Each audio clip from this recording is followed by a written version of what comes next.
It happens to all of us, now and again. Chaos, crisis, stress. So, how do you behave when adversity strikes? As different personality types, we all face challenges and difficulties. You may have heard the cliche that goes like this: we're all great captains in calm seas. True enough. It's when the water gets rough when our skills and our character are tested. I'm Kate Mason, and welcome to Personalities, Parenting and Partners. This is the podcast that connects you to the ones you care about the most.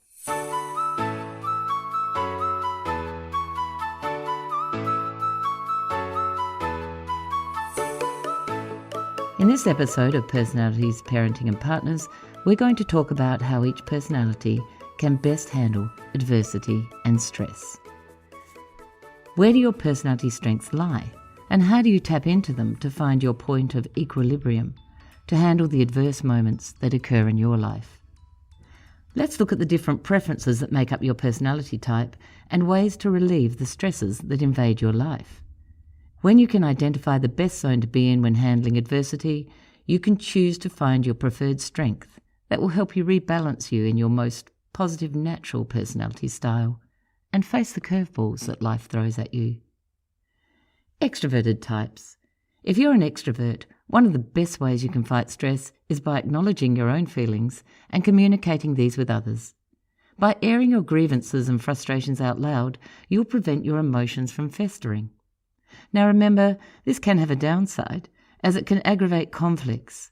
So if you need to vent, ensure you do it in a safe environment where no one else will be upset. Acknowledging your feelings, being self-aware, and making genuine emotional connections while under stress is more important than ever. Call an old friend, reconnect with friends, chat on Zoom, and just keep talking. Introverts and extroverts experience life differently. Society tends to be geared more towards the extrovert. Introverts need more quiet time alone. This allows them to think things through and plan. Now, if you're an introvert, you'll benefit from different ways to reduce your stresses and recharge your batteries. You might need more quiet practices that allow you to regain your internal energy. There are many ways for you to do this: meditation, yoga, reading, gaming, gardening, or journaling. These practices help increase your ability to center yourself when you feel thrown off by the stress of your environment or by the people around you. Always remember, it's okay to recharge. As an introvert, you may have to work harder to reach out for help from others, as you may not inherently share your emotions and thoughts with them.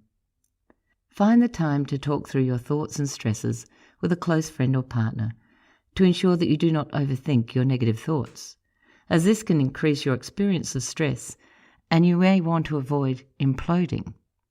Sensing types. When in a state of stress, as a sensing type, check out that you're not being overstimulated or overwhelmed by theories and big picture plans and change. Open-ended or overly abstract tasks can create stress and unhappiness. It's important for you to get back to the essence of your type and pay attention to your most immediate impressions. These are the raw data that you can see, hear, and touch. This will help you to regroup and create meaning out of the concrete information that's available for you, which is practical and active. This will ground you as a sensing type to stay in the here and now, to think about and communicate information in a step-by-step fashion, and to handle your stresses. Realism and common sense will keep you grounded and feeling more in control. Intuitive types. Often in a time of stress and adversity, as an intuitive, you lose sight of your big picture and your instinct, and the ability to draw meaning from theories, ideas, and your imagination. Find your visionary zone and ideas that will inspire you to help alleviate your stresses. Discover innovative, imaginative projects that will engage your creativity and your imagination. Face adversity from a place of intuition to get back in contact with the world that works for you. You will then be in a healthier place to brainstorm and visualize ways to solve your problems and stresses. Thinking types.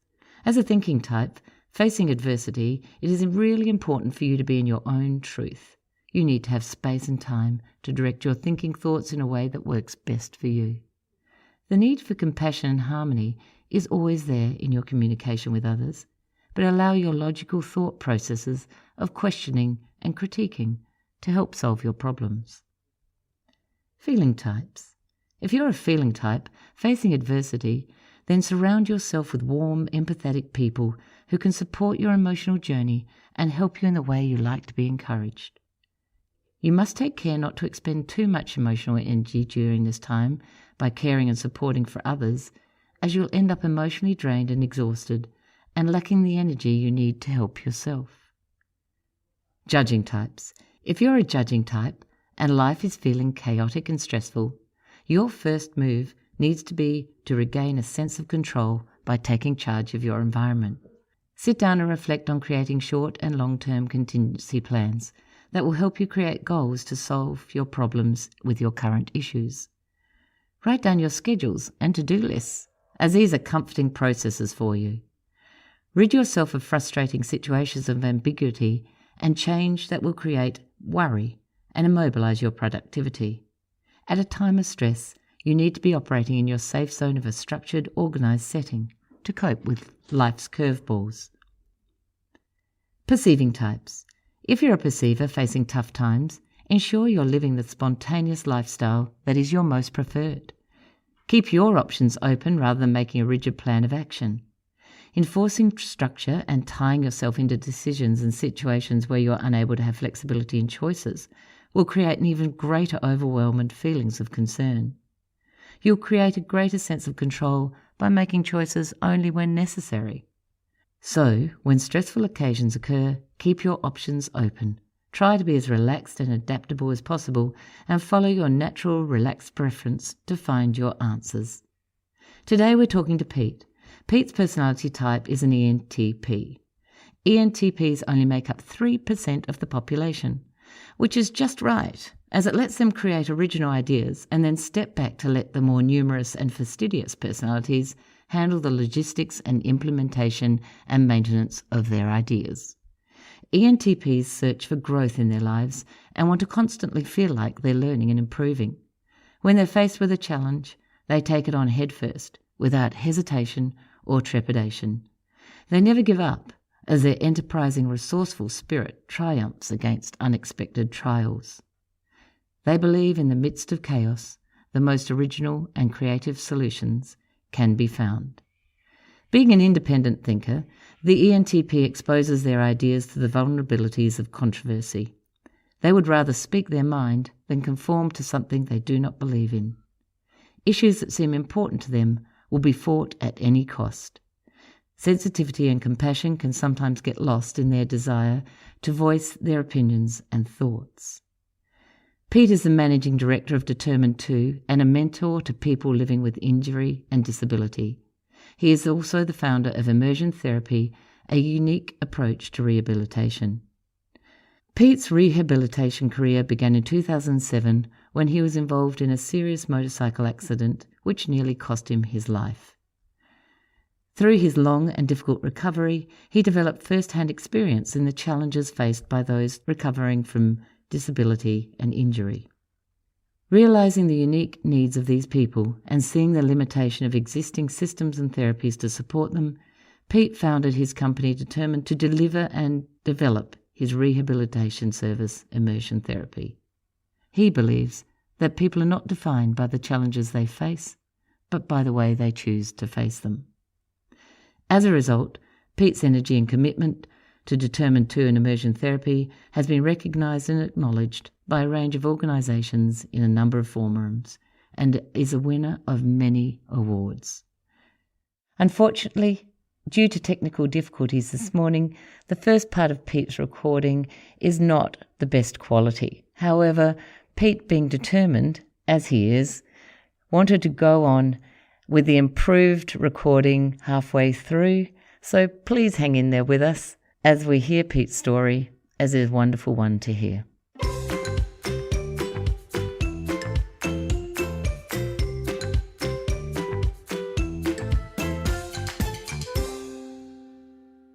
Hi Pete, welcome to the show. Good morning, Kate. How are you? I'm well, thank you. Look, today we're talking about adversity and how we cope with and handle our stresses. Can you tell us about some of the challenges that you had in your early life before your major accident in 2007? Well, I guess everybody's got a story, and so I don't think mine's particularly unique. But however, I grew up in a small country town. My parents divorced I was quite young, around 5, which is, again, not that extraordinary. Mm-hmm. Mainly lived with my mum until about 12-ish, and I try not to think back on these times too much because they were pretty challenging. But mum, for whatever reason, decided that I was too much of a handful, and so dropped me at a friend's place, and I was 12, 13 thereabouts, and took that pretty hard, and went to live with my dad, and was there for a few years. That didn't go so well, and I think by that stage I was pretty well a handful and probably not the easiest kid to look after anyhow, so I'd probably made up my own mind I was going to look after myself, and got myself into trade school and moved to Adelaide to live with an auntie when I was 16. So I guess that was my youth in a nutshell. Mm-hmm. And what part of your youth, what part of you do you think helped get you through that type of event? And were you a pretty tricky kid? Yes, and not sure. I don't know. Always, I guess, again, I've been fortunate enough to learn a lot of things as an adult that's helped me reflect. Yep. As to the different things, at the time it seemed so negative, but perhaps if hadn't happened, wouldn't be here doing what I am today. So, it's hard to see them as all bad, but, definitely growing up, had a big chip on my shoulder and see myself as pretty much a bit of a victim. But that's, changed for me as I've gotten older. Yeah, because, stuff like that does change us and does make us as people in that sense. Now, a couple of times you've had a couple of accidents. Tell us about your first one, and then we'll just discuss your second one and what that brought about in your life. So what happened the first time you had an accident? Yeah, I should really give up riding motorbikes. You should. I haven't learnt yet, but I don't ride as much these days. But so I was 16, not long moved to Adelaide, had a motorbike because didn't have anyone to drive around with me in my L's, so the most independent way to get around when you're 16 is on a motorbike. I was travelling home from work and out along Victoria Road, which is out near North Haven, and a gentleman in a car didn't see me at all and turned out in front of me, unfortunately. So the accident, I guess what I had going for me then was I was young, so I healed quick. But primarily the injuries were to my some internal stuff. So there was a tube from my kidney to my bladder that got torn out of the top of the kidney, and some other bits and pieces like that. Pretty much the handlebars went through my my stomach hit the handlebar area. Wow. So how long did it take you to recuperate from something like that? Not long.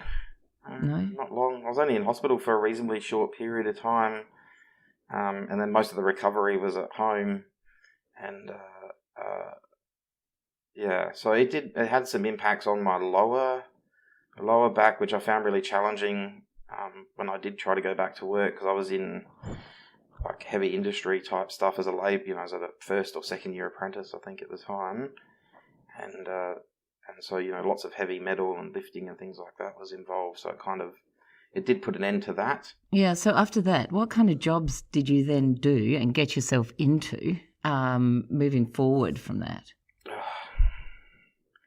Yeah, well, I did all sorts.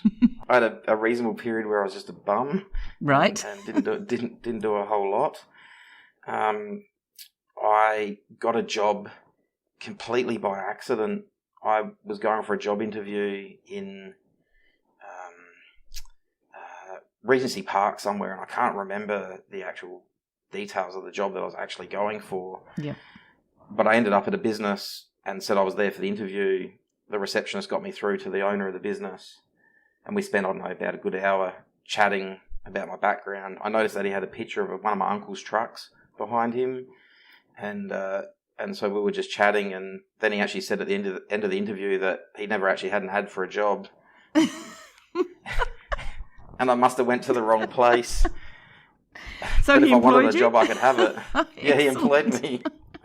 Well, there you go. Now there's a good piece of luck. So what did he employ you as then? Since you didn't know what you were going for. Yeah, it was like a workshop labourer type job, I guess. I spent a fair bit of time on the broom, and it was for a truck manufacturing. They manufactured truck trailers there in Regency Park. So, but again, I wasn't there a whole heap of length of time, and then moved out into the Barossa. My dad actually helped me get a caravan out there.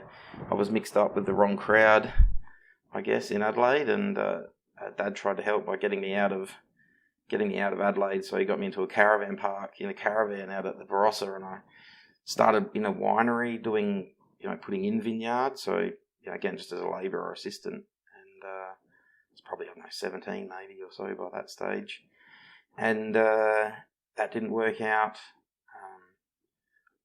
And I somehow bluffed my way into a job for a guy that I think now was probably doing something reasonably dodgy. He was chipping wood chips from barrels, wine barrels, right. Chipping them, then roasting them in cement mixers, and then bagging them up in perforated bags, and then selling them to the wineries that would put them in their vats of wine to imitate wine flavour that had been soaked in, barreled for longer than it had. Wow. So, okay.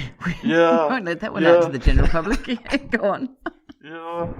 Yeah. So I'm not sure whether that what that was, but and so anyway, I got a job there looking after some of the machinery, and I don't know how I jagged that job. It was like a mechanical supervisor type job, and I was 17 and had no real idea what I was doing. I burnt the hell out of my eyes really early on with welding without any welding mask or anything like that. It was very different from today. Very different. So obviously you're got a pretty good ability to be able to kind of bluff your way through a lot of stuff. So what was the job that you had just before you had your major accident in 2007? Yeah.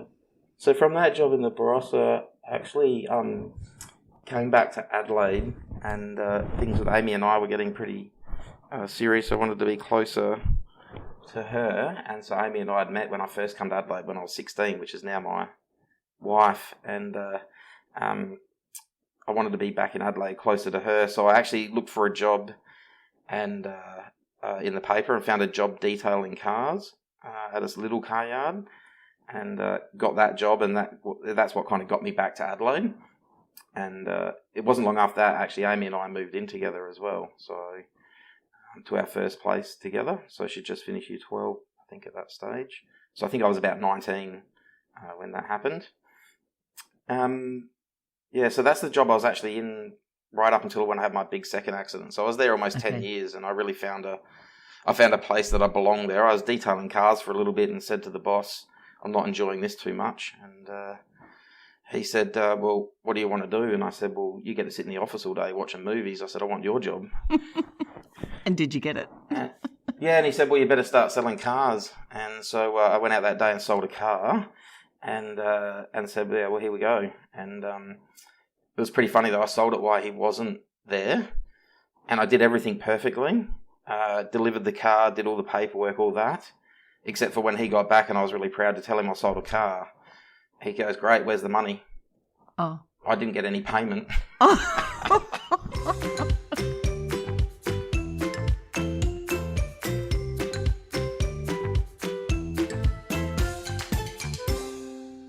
So, Pete, can you tell us what happened to you in 2007 that became the motivator for you to create the business that you have today and the passion that you have about people with disabilities? Sure. I mean, it's a really common question, but I think the accident that happened in 2007 why eventually leads to what I do today. It certainly wasn't an instant revelation. In fact, it was a very, very long one. I can be a bit slow in that way. The accident that happened in 2007 was just an ordinary day at work. I was, had been there for nearly 10 years. In that time, I'd bought and sold my first house. Amy and I had been married. We'd had our 2 children by then, and we'd been through a hell of a ride up until that point, and life looked like the clouds were starting to part. I suppose the future looked pretty bright in 2007. The business where I'd been for such a long time, I'd been managing that for quite a while, and the owner was in the throes of succession planning, so that was about to be handed over to me, and sort of the last opportunity for that was the owner was going to be going to Europe for 6 months, 9 months, something like that, and while I was away, I was pretty much going to be in charge, and if all that went well, then when he came back, I'd take the full reins. So that was 2007 in March, and like most things in life, it's the unexpected curveballs you get thrown that change the direction, and for me, that was as part of shutting up the yard in the afternoon. Took a motorbike around the block to bring it out the front, and must have picked some oil up or something. I've got no idea what happened, but picked something up on the wheels from the detailing shed as it came through. And as I came down the side street, gave it a nice, healthy twist of the throttle, in which usual circumstances you could stop, but in this case, didn't stop. And that side road leads out onto a fairly major arterial road in Adelaide. And the bike just didn't stop, so I made a decision just to toss it and jump off. And I really don't remember much between there and waking up on the road. But there were some witnesses that were on the corner that said they, see me come down the side street, give it a big twist of the throttle, and then the bike just not stop, and it launched across the arterial road. They heard a massive bang. They assumed I was going to be strawberry jam, and that was their account. And then the witness statement, there was actually a truck driver heading north, and his statement basically said he's seen a motorbike with no rider on it, so he hit his emergency brakes. And then after the motorbike, he saw me. He thought he'd run over me. And then there was a third witness account, which was a car that was travelling alongside the truck, who said they didn't see anything. They heard the truck brake, and then they heard a thud. The thud was me. So, unfortunately, as I've slidden across the road, the motorbike actually made it across all 4 lanes without hitting anything, apparently. It destroyed the bike. I wasn't lucky enough, and in the second lane, the car ran straight over the top of me. So the injuries that were sustained was my pelvis was broken in the middle. They call that an open book pelvis. It dislodged the pelvic bone from my spine, which is your sacroiliac joint, which is the base of your spine, and it tore me perinatally, which is from the inside out, basically from my testicles to my anus. So I lost a whole bunch of stomach out through the bottom end. So again, I woke up on the road. I knew I was in pretty bad shape. I was completely paralysed, couldn't move, couldn't feel anything. Tried to get up, but I couldn't move. And the boss was still there, the owner of the business at that time, and he'd come out. And he basically said, the ambos arrived pretty quickly afterwards. I think in the actual traffic that had stopped, there happened to be a paramedic. So they started providing, first responder treatment straight away, and the ambulance wasn't far away either. And he said when the ambulance arrived, they basically started removing my clothes to be able to get me into the ambulance and whatever else. My stomach was literally out on the road, and it didn't sound good. Wow. So he rang my wife's mother, because he didn't know how to ring Amy, didn't know what to say to Amy. So Amy actually met the ambulance at the hospital. And I used to say I didn't remember this, but I do remember being in the emergency room, and the surgeons that were preparing me for surgery were talking to Amy, letting her know that the chances of my survival were pretty well zero, and that while I had some conscious, while I was semi-conscious, she should probably spend that time with me. So she did, and she sat with me and held my hand, and yeah, we said goodbye. And how did that impact you hearing that statement? Did you ever think about it? I mean, in retrospect, of course you have, but at the time, yeah. No. So at the time you're lying there, nah, it's not going to happen to me. Yeah, exactly. And it wasn't probably till the next morning. So I had about 9 hours of emergency surgery, just putting things back together. There was some internal organs and things, bits and pieces inside that had moved around as well. So that and the pelvis had to be bolted back together, and some of the perinatal damage had to be repaired. So it was about 9 hours of emergency surgery. It probably wasn't until the next morning when I started to come through. And I've definitely heard other people talk about, near-death experiences and all those sorts of things. And I don't know what happened those 9 hours before, whether it was the medication or drugs or whatever. But certainly was an experience like nothing else. And the next morning, I remember Amy was there and our kids were there. And so at the time, Levi was 5 and Tia was 18 months. And it wasn't until they started saying goodbye that I realised that actually it was pretty serious. And when that happened, what did you think? Like, were you like, there's no way I'm going? Or were you just, did you have to resign yourself? That's a really stressful situation to wake up to. Yeah, I guess I just had to accept it for what it was. And then after the kids, it was my mum and my dad, which I hadn't seen in the same room together for decades. And so that's an indication that things are pretty bad if those two are willing to share the same room. So, that's pretty scary, isn't it? Yeah, then aunties and uncles and cousins and 15 minutes at a time. And so, again, in hindsight now, I know that, there was about a 20% survival rate for 2 weeks while I was in critical care. And so they had all pretty much been given that phone call. So yeah, probably the strong person in all that was Amy, Amy and the kids. I had the easy job, really. So Pete, after being near death, what was it that changed that situation medically and you actually survived the accident?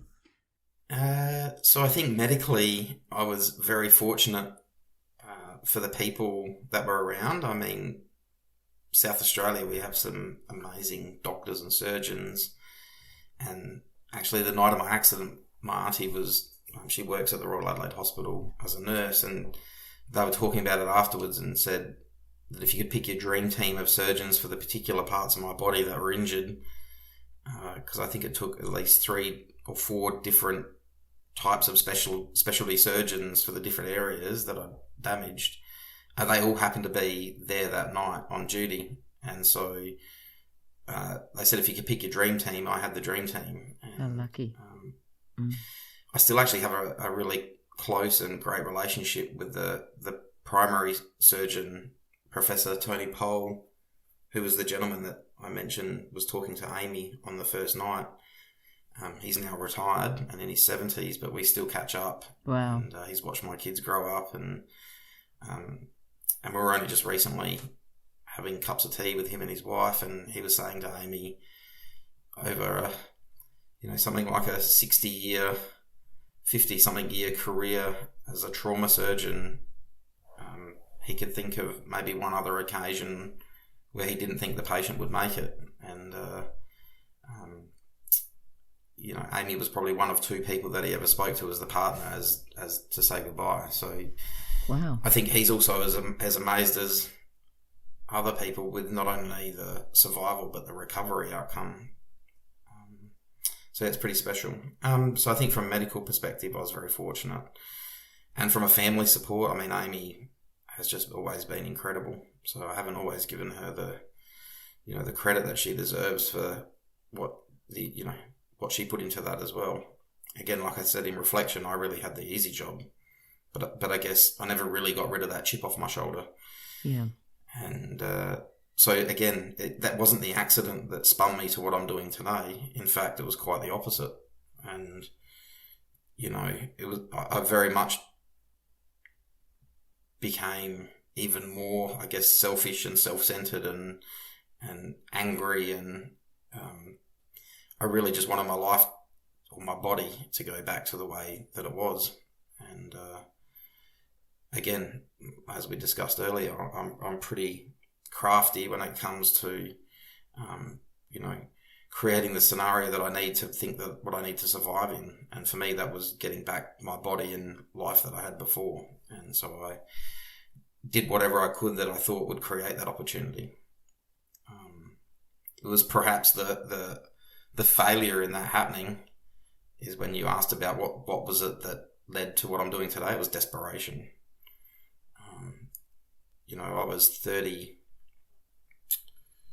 35, I suppose. I had my accident when I was 27, and my major accident. I was 35 when I got to the point that I just didn't want to live anymore. Like I look back on my childhood and upbringing and, other things that I'd been through as a, teenager and those sorts of things, and just figured that there's no point, like there's no end to this, like it just cycles and doesn't change. And no matter how hard I try, it doesn't work out.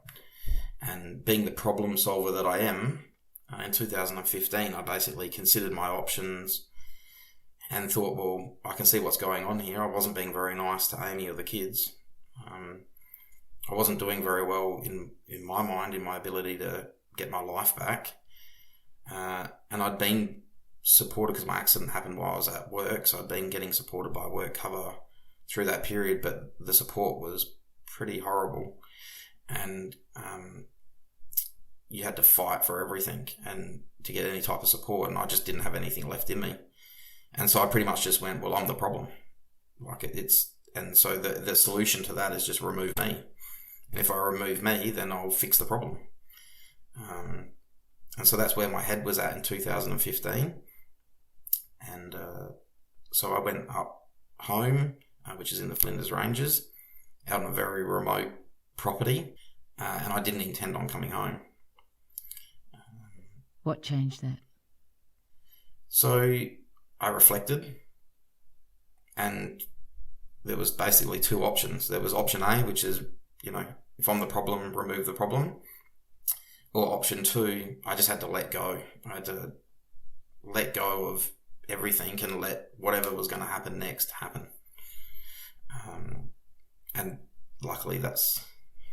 And so what was it when you were sitting there that you made the decision to let go? Like, what thought was it that made you no idea. Decide that? I just did. And I came back to the homestead of where I was on the property. And it's only around the homestead that you get internet signal. And I'd come back and I rang Amy and I apologised for being such an arsehole because I was so angry at that time. I was ridiculously angry all the time. And I rang the employer that I was working with, who it was a horrible, horrible toxic relationship. And I rang them and said, I'm not coming back to work on Monday. You can stick the job up your ass. And I knew that what that meant for my work cover support as well, which meant that they were going to cut me off of the support that I was getting there. And so I rang them and said, do whatever it is you need to do, because, me living is more important than the support you can provide. And I shit you not, within it was like 30 minutes of making those phone calls, I got a message on Facebook Messenger from a friend saying, Pete, is this you? And when I opened it, I won a $5,500 all expenses paid holiday for two to the Solomon Islands. And I guess when people talk about what was the turning point, it was that. It was just that moment of realising that everything it was the fight that was holding me back. It was this continual push against a wall the wall was there to tell me that wasn't the direction to go in. But I spent 35 years of my life trying to smash it down. Didn't realise that was at the cost of everything and everyone around me. So I guess that realisation that, you know, you can turn to your left, you can turn to your right, you can turn around, and actually there's no walls there at all. And that's what I decided to do. I just decided to make a 180-degree turn and just go, whatever's down this path is whatever's down there. Fantastic. So what was your path? Give us a rundown on just what happened moving forward from there in sense of business, you know, family, life. Just there was no real plan. There was no real plan. I mean, at the end of the day, my formal qualification is Year 9. So, you know, I'm not I think of myself as a smart person, but I'm certainly not academic or clever in the sense of how, you know, we rate that in society. But I've survived, and I've survived many things that others might find more challenging. And I feel like that's been my education, my life lesson is resilience. And I had no idea what was going to go down that path. All I knew was it wasn't going to be the path before, and that was pretty much all the decisions that I'd made. Everything else just changed in front of me. Like, I seriously did nothing. I did nothing. Like, within, you know, when I was in that really dark space, I'd met with WorkCover and told them about how desperate things were at work and what help I needed. And they literally said, there is nothing we can do. If you leave that job, we have to breach you. So literally, after making that decision, it was only like 3 or 4 weeks later, they called me into the office and said, there's a new legislation scheme now. So this was in May, when I was having the deepest time of my life. In July, they're calling me into the office saying, oh, by the way, we've got a brand new scheme. Under this scheme, you're a seriously injured worker. That means, you know, your injuries are serious enough where you never have to work again. You get your income, you get your entitlement, you get that for life. And you don't have to ever work again if you don't want to. And I broke down and I said, like, seriously, 4 weeks ago I was ready to kill myself, and you said there was nothing you could do. And I said, now you're telling me I can stay at home and do nothing. I said, that's not what I wanted to do then, and that's not what I want to do now. And they said, well, what do you want to do? And, you know, I was pretty upset. So, as you can imagine, but things like that just changed. It was just I'd never heard this word before, but a friend of mine mentioned it pretty early on this journey, serendipity. And I'd never ever heard of that word before. And when I looked it up, it pretty much sums up the last, you know, whatever it is now, 7 years since 2015, serendipity. And I think those events have happened.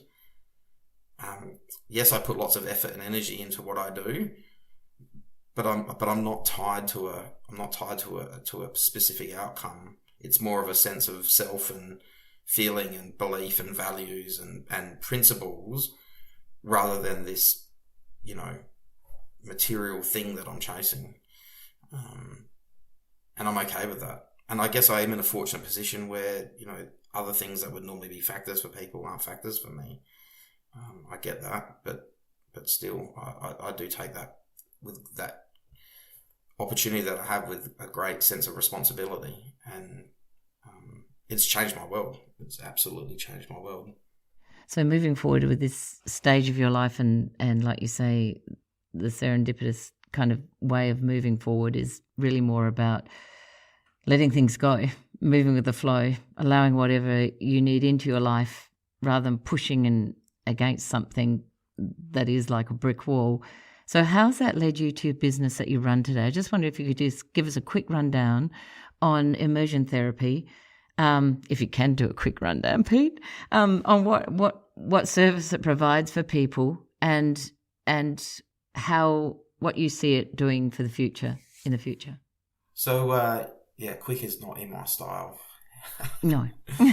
But so shortly after making that decision that I was going to do, I had no idea what I was going to do. I started writing things down, and one of the things I wrote down was that I wanted to reinvent the scuba industry, and I wanted to create a form of, there was 3 things actually. One was a 4-wheel drive instructor and taking people on 4-wheel drive tag-alongs. I love 4-wheel driving. Another one was doing patient advocacy in the hospitals and working with other people that were going through what I'd been through, because for my time when I was in the hospital, the patient advocacy service was really important, and it was something that meant a lot to me. And the third one was this scuba, reinventing scuba, because scuba was something I'd started after my accident. And again, it was one of those fears, long-time fears that you face, after, when you're told you're not going to live anymore, kind of things that you were scared of almost become your bucket list. And so I just started living life entirely differently. And the reinvent scuba. So the first one, nobody wanted to help me. When I rang around, how do you get into that? It was too hard. Again, I learned about the brick wall. That was a brick wall. I rang up about the second one. You need a university degree. Well, I have a year 9 qualification, so that was me out. I don't see myself going back to uni. And the scuba industry one was one where I went, well, how does that work? And the doors just opened. And the second door that opened, the second door that opened was my phone. Once I realised out of the 3 things, that's the one I circled, my phone went ding again. I opened up my messenger and I won a $2,500 underwater camera. And so I was like, well, that's got to be the way to go. So I just went that way. And, and so I just started making phone calls. And I never forget, I met with a random dude. Like, I didn't know him for a bar of soap. At this time, he'd just started a thing called Dive for Cancer, which is a cancer fundraising program. And I met with him for coffee. And even when I asked him, he's like, I don't even know why I came to meet you. I didn't know who you were. You were random. And I said to him my idea of what I wanted to do, thinking that's something he might like to do. And he basically put it back on me and said, well, why don't you do it? And I said, well, dude, I'm a year 9, basically a high school dropout. I can't do that. And he said, well, plenty of people around the world with those sort of skills have.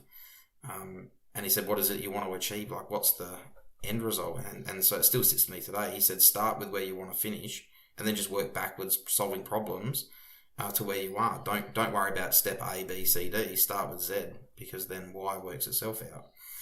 And it was great advice. And that's all I started doing, was just going at it that way. And of course, immersion therapy now, the company, Determined 2 is the company that we started in 2015. And my wife came up with the name of Determined 2. She thought it represented what we stood for, and sheer determination will often get you through. And so that's about the business name. And the service that we originally started was a controlled scuba program. It became really quickly evident, early on, that it was actually going to be more therapeutic than anything else. I originally designed it just to be something fun for people to do, like come down, do something enjoyable, put a smile on your face. And that hasn't really changed, to be honest. But when we started getting people with really profound disability, I'd never really met a person with profound disability coming into the service. For example, there was a young lad really early who we didn't think could actually do it. And he proved us wrong. He was born with cerebral palsy, and he got in the water, went underwater, and he walked. And it just blew our mind, and it blew the doctor's mind, and it blew everybody's mind. And that was when we knew we had to, start looking at, well, how do we actually make this Was that the first time he'd walked? Yeah, in 21 or 2 years of his life, yeah. It's the first time he'd been out of his... That's huge. Away from any sort of mobility aid, like a wheelchair or walking frame or whatever it is that he would need to be upright and move his body in a way that he was in control of. First time in his life. It was unbelievable. And we started getting a lot of recognition for the work that we were doing really early on. Again, so thankful. I mean, it's certainly not me. There's been amazing doctors and staff, and again, Amy's been a huge part of supporting me and also the role that she does in the business. It's been incredible. And so the original premise hasn't changed, though. I mean, therapy is something that I did many, many years of, and some of it was just batshit boring. And the fact that it was so boring meant it was really hard to engage in. And my original idea was, well, let's make something that's really engaging and fun to do. And then the participation in it is therapeutic by nature, the output of it. And of course, that's really challenged a lot of the norms around that. And but again, thankfully, we've had a massive support from university. We're an industry partner now and have been for about 4 years. with the University of South Australia, the School of Allied Health and Human Performance, which is pretty much the place where everybody learns to be a health professional. And we're just about to move into our 4th year of research. I think there's been 4 previous publications now, and there's another 3-year research project that's just about to start. And so yeah, the ultimate outcome of what we're going for there, again, I'm not stuck on how it happens. I'm trying to use my natural interest in big picture and allowing to be other options and walls that present themselves and pathways, but still give enough detail so people have an idea of where we're going. And so for us, the idea with the service is that the ultimate vision is I want as many people to have access as possible. The reality is at the moment, there's only one place in the entire world where people can do immersion therapy, and that's in Adelaide. And I think that's great, but it doesn't achieve what I'm set out to achieve, which is I want as many people to have that incredible experience as possible. So there's a whole bunch of things we're going to have to do to get that. Of course, the research and the evidence base is a major component of that. The systems and standards, we've worked 5 years now and invested a significant, pretty much every dollar the business makes goes back into bolstering the system. And I've been very, very fortunate. I've had an amazing business coach, amazing advisors, all come in and wrap themselves around me. The last 6 years I spent a big part of my life thinking I was an individual living on a planet and the whole entire world was against me. And as crazy as that sounds, because I've always had a beautiful wife and amazing kids, it's just the way I felt. But the last 6 years, it's felt like the entire world's wrapped around me to support me. It's just been fundamentally different. That's a wonderful thing, Pete. And it's a wonderful thing that you actually do with those people, which is it's truly amazing. Pete made me throw in scuba gear and experience it myself, and I was petrified the whole time, but he took me right out of my comfort zone, which is what Pete does with people in life. And he and his team have worked so many hours, no pay, no nothing, just for the love and the inspiration and the passion of it. Pete, thank you so much for being with me today. Really loved having you. And take care, and I'll talk to you soon.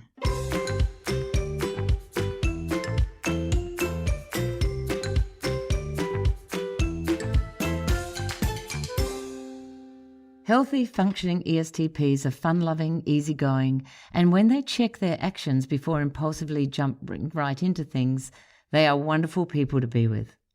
When they're aware of their own strengths and weaknesses, they're open to taking on healthy, constructive criticism. They will quietly observe things and don't need to be the centre of attention or the strongest, smartest, most daring person in the room. Through spending time with a variety of people and time alone, they develop their feeling and intuitive functions. When facing adversity, the awareness of who we are and knowing and utilising our best strengths and coping strategies can help us survive and thrive, even amid hardships. I'm Kate Mason. Thank you for listening to Personalities, Parenting and Partners.